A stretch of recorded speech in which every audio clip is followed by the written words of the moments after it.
Alright people, this is Brad the Lad back again with another video, and this is the Neville Show. Hopefully you're doing alright. Oh, there's a big couple there, I've just noticed.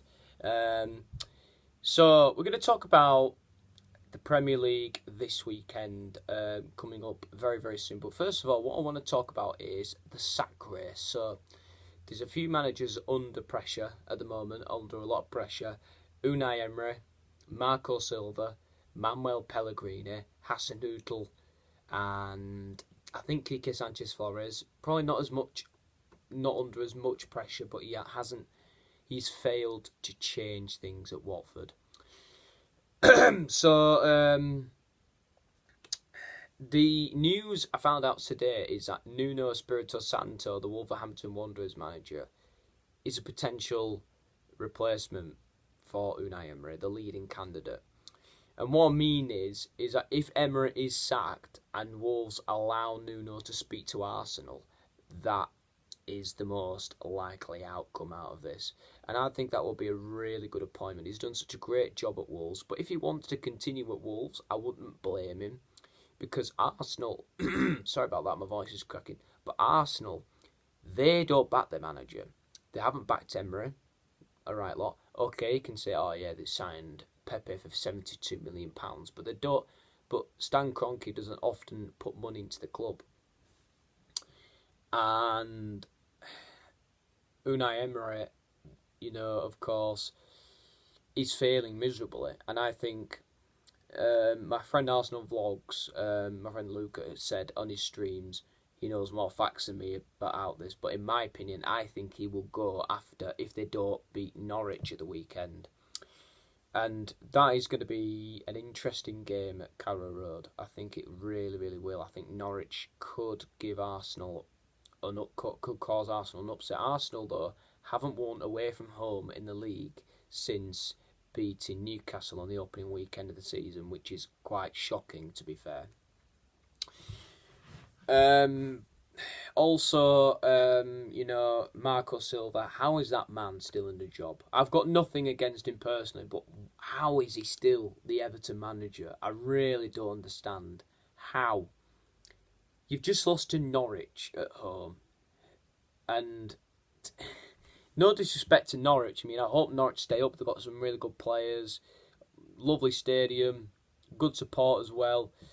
But I think how have Everton lost to Norwich at home? I mean, it's their first away win. This is the second clean sheet of the season. The only one came against Bournemouth. And they're just shocking. They don't create chances. I watched them against West Ham and they actually turned up. You can't just turn up for one game and then just go back to normal. Then they beat Southampton before the international break. Again, you can't just win a game and say, right, that should keep me in the job. I'll be fine now.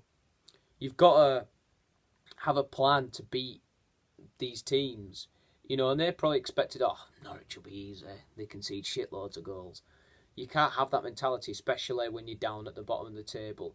He's in charge of the game against Leicester at the weekend.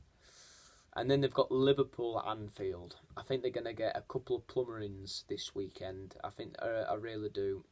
On Saturday and next Wednesday at Anfield, it is going to be...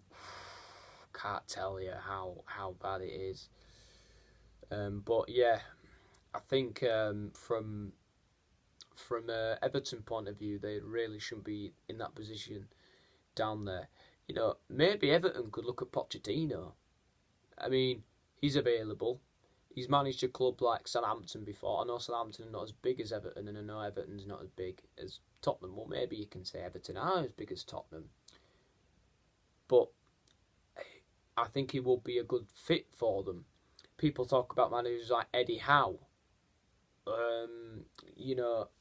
Eddie Howe is far too inconsistent. I think he's better than Marco Silva, but again, I think he'd still be loyal to Bournemouth. I just think they've got to get rid of him. They've got no choice. they've, bringing an interim manager, I've heard that they want to bring in David Moyes until the end of the season. So do West Ham apparently, because Pellegrini's under a lot of pressure as well. So yeah, it's a difficult one. It is really, really difficult. But it's going to be quite interesting to see what happens in this sack race. I think West Ham's point of view, West Ham are putting a lot of pathetic performances recently. Against Spurs, you'd think that they'd turn up. They didn't. Tottenham were excellent in Jose's first game as the Tottenham manager. I want to talk about Tottenham in a moment, but that is a problem for Pellegrini as well. It's like he's lacking to get motivation out of his players as well. I saw them against Burnley, pathetic performance. Against Newcastle, pretty much the same. They could have conceded 7 in that game. And I just, you just don't see any way back for West Ham. Their next game is against Chelsea this weekend. That's going to be really, really tough. And, it's going to be really, really difficult now. I think West Ham, I don't know, I think they'll stick with him for a bit longer. And I think they might judge him over Christmas and then see what happens going into the January transfer window. I don't know. I've just got a feeling that they are going to stick with him for a bit longer. And West Ham fans might not like to hear that, but that's my take on it. What do I know? Hassan Hoodle, of course, at Southampton, obviously lost 9-0 to Leicester. Everyone said he should have gone straight away after that game. And, and they lost a couple of games to Man City. Then they lost to Everton at home. There was a lot of angry Saints fans after that. Then they went to Arsenal. They should have won that game. They created a lot of good chances. They played really, really well at Arsenal. Unlucky to only draw that game. Lacazette got a last-minute equaliser. And I think, they've got 2 games now, 2 big games against the teams in the bottom 3. It's all the teams in the bottom 3, really, facing each other. So Southampton have got Watford.